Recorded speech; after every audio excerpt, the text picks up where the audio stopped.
நிறைய மனிதர்கள் நம்மளுடைய தமிழ்நாட்டாக இருக்கட்டும் எல்லாருமே என்ன செய்யறேன்னா, பிள்ளைகள் நிரந்தரமாக நிலையாக வருமானம் பெற வேண்டும், நாளைக்கு எந்த சிரமம் பற்றக்கூடாது, அதனால் பிள்ளைகளை டாக்டர் படிக்க வைப்போம், என்ஜினியர் படிக்க வைப்போம், அரசு படிக்க ஐஏஎஸ் ஐபிஎஸ் ஆஃபீஸர் படிக்க வைப்போம்னு பண்ணிடுறோம்.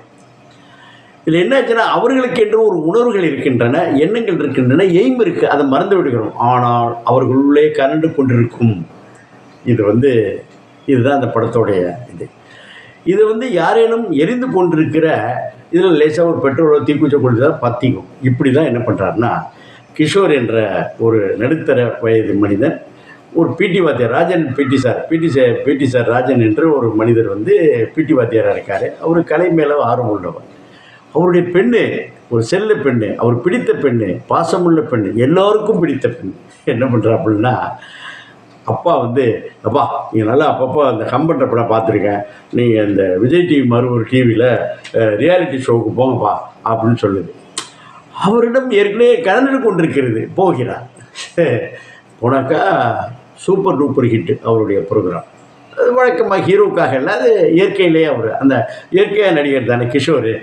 ஒரு இயற்கை நிறைய ஒரு அடிதடி வெட்டு குத்து அரசியல்லாம் பண்ணிட்டு இருந்தவர் டக்குன்னு இந்த பக்கம் குடும்பத்தை விசு சார் பண்ணுவார்ல, அது மாதிரி குடும்பத்துக்கு இறங்கியிருக்கிறார். விசு அது குடும்ப படம் இல்லை, ரொம்ப நாளாக கத்திட்டு இருந்தோம். அது ஒரு அழகாக கொண்டு வந்திருக்காங்க. குடும்ப படம், குடும்பத்தில் உள்ள பிள்ளைகள், மனைவியோடைய எதிர்பார்ப்பு, எப்படி வெற்றி பெறுவதற்கான வாய்ப்பு வசதிகள் அப்படிங்கிறத நம்ம பண்ணும் பொழுது குடும்பம் ஒரு கதம்ப காலத்திலேருந்து பண்ண மாதிரி இன்றைக்கி ஒரு விசு மாதிரி இன்றைக்கி ஒரு இயக்குனர் திரவு வந்திருக்கிறார். இவர் என்ன பண்ணிருக்கிறாருன்னா, படத்தை 10 வருஷமாக எடுத்திருக்கிறார். இதற்கு அவர் சொல்லக்கூடிய காரணம் என்னாச்சுன்னா, அதில் பெண் பிள்ளையாக நடித்த யாழினி தானியா வளர வேண்டும். அவர் இந்த படத்தை எடுத்தாங்கல்ல, சத்யஜித்ரன் எடுத்த மாதிரி, அப்பூட்ரியாலஜி எடுத்த மாதிரி, பதர் பாஞ்சாலி எடுத்தது இப்போ ஆலமாந்துறாங்க. அதே பிரச்சனை இல்லைங்க. அது மாதிரி தீபக்கு சொந்த மணிகண்டன் பண்ணியிருக்கேன். சின்ன வயசு அது வளர்ந்ததில் ஃபைனான்ஸ் பிரச்சனை, நிறைய கொடுக்க மாட்டாங்க, டிஸ்ட்ரிபியூஷன் பல விஷயங்கள் பண்ணால் கூட அது ஸ்க்ரீன் ப்ளே நெகட்டிவ்ஸ் எல்லாம் பாசிட்டிவாக மாத்திரம் தானே சினிமாவில் இது செய்திருக்கிறார். யார்? திரவு. அவர் நல்ல எதிர்காலம் இருக்கிறது, நல்ல கருத்தை எடுத்திருக்கிறார். அப்போ போய் இந்த கிஷோர் ஜெயித்த உடனே நிறைய வேலை பார்க்குறார். பிடி மாஸ்டர் வேலை பார்த்தாக்க என்ன செய்வாங்க, எப்போதுமே அது கூட வேலை பார்க்குறவங்க எப்போதுமே ஒரு பொறாமை உணர்வு வரும். கூட இருக்கிறவன் பெருசாக போயிட்டானா ஏற்றுக்க மாட்டாங்க. சொந்தக்காரன் ஜாதிக்காரன் மேலே போனால் ஏற்றுக்க மாட்டாங்க. அதெல்லாம் ஊரை விட்டு வெளியே சென்னையோ இல்லை வெளியூரில் போய் பாம்பேயில் போய் சென்னையில் பாம்பேயில் போய் பொழைச்சிட்டு இருப்பான். பக்கத்தில் இருக்க வீட்டுக்காரன் அம்மினவர் தான், அடுப்பேரி தான், புகைதானே எட்டி பார்த்துட்டு இருக்கிற நண்பர்கள் மத்தியில் இருந்தால் உருப்பிட முடியாது. அதனால் எட்டி வாங்கப்பான்னு சொல்கிறது தான் அதோடைய. அந்த பள்ளியில் இருக்கக்கூடிய புதிய தலைமை ஆசிரியர் என்னங்க அடிக்கடி நீங்கள் பண்ணல ரியாலிட்டி ஷோ பண்ணி பசங்க அதை பிடி வாத்தியாருக்கு என்ன சொல்ல வேண்டியிருக்கு. சரி, அது ஒரு பக்கம் தானே எனக்கு ரொம்ப பிரச்சனையாக பேரண்ட்ஸ் எல்லாம் கம்ப்ளைண்ட் பண்ணுறான்னு வேலையை விட்டு எடுத்து கொடுக்குறேன். யார்? இந்த ரியாலிட்டி ஷோவில் வெற்றி பெற்று பாடு குரல்கிறேன் அவங்க அப்பாவே ஒரு வாத்தியார், அவரே சொல்கிறார், என்ன இது மாதிரி வெட்டியாக போய் வீணா போட்டான் அப்படின்னு சொல்லக்கூடிய அளவுக்கு எல்லா பெற்றோர்களும் சொல்லக்கூடியதான் இது.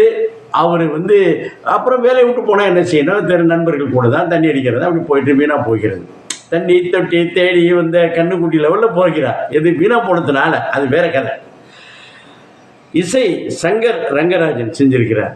இந்த குடும்பத்துக்கும் அந்த உணர்வுகளுக்கும் எப்படி இசை என்பது பாதி தான் படம் எடுக்கிறது, அதை மீதியை ஏற்றி கொடுக்கறது இசை உணர்வுகள். இசையே இல்லாமல் படம்லாம் எடுத்து போய் வீணாக வாங்கி கட்டினாங்க, அது வேற கதை.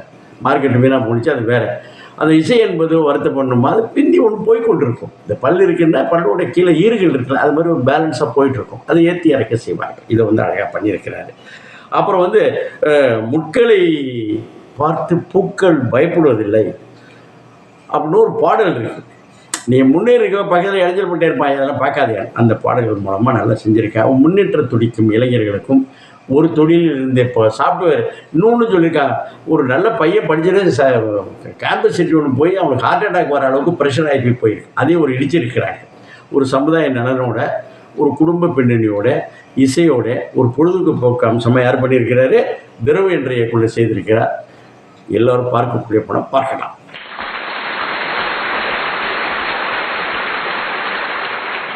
Ha ha ha ha ha ha ha!